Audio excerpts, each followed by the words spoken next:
araw, bawal na po ang pagtanggap ng dalaw at iba pang pribilehiyo ng mga preso sa 7 penal colony sa bansa. Yan po yung mga piitan ng mga sinentensyang makulong ng di bababa sa 3 taon.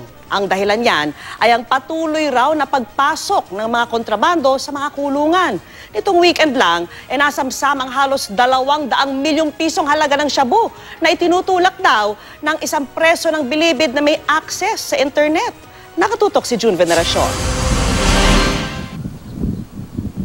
Sa emergency meeting ng Bureau of Corrections, isang nakabibiglang kautusan ang inilabas ni Director General Nicanor Faeldon na mga preso ang direktang tatamaan. That effective today, all privileges will be cancelled.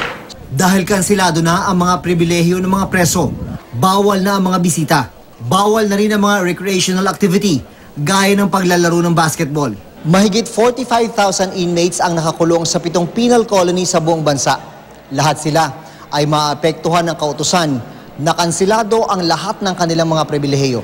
Ang pagkansela ni Faeldon sa mga pribilehiyo ng mga inmate, epekto raw ng patuloy na pagpasok ng mga kontrabando sa loob ng mga kulungan, lalo na sa New Bilibid Prison.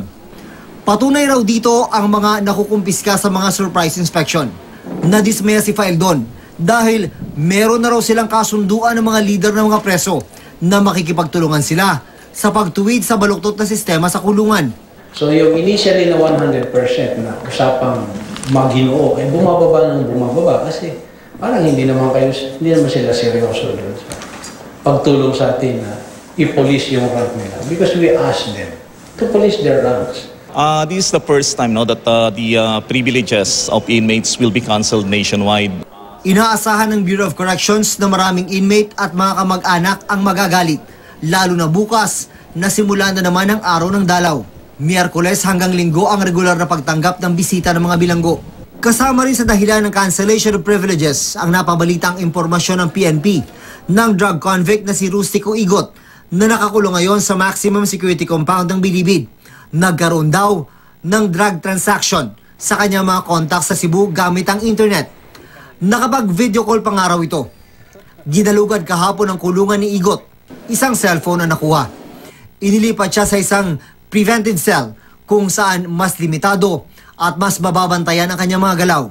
Magkatuwang na nag-iimbestiga ngayon ang Bureau of Corrections at NBI kaugnay ng pamamalakad ni Igot sa mga drug transactions sa Cebu gamit ang internet. June Veneracion, Nakatutok, 24 Oras.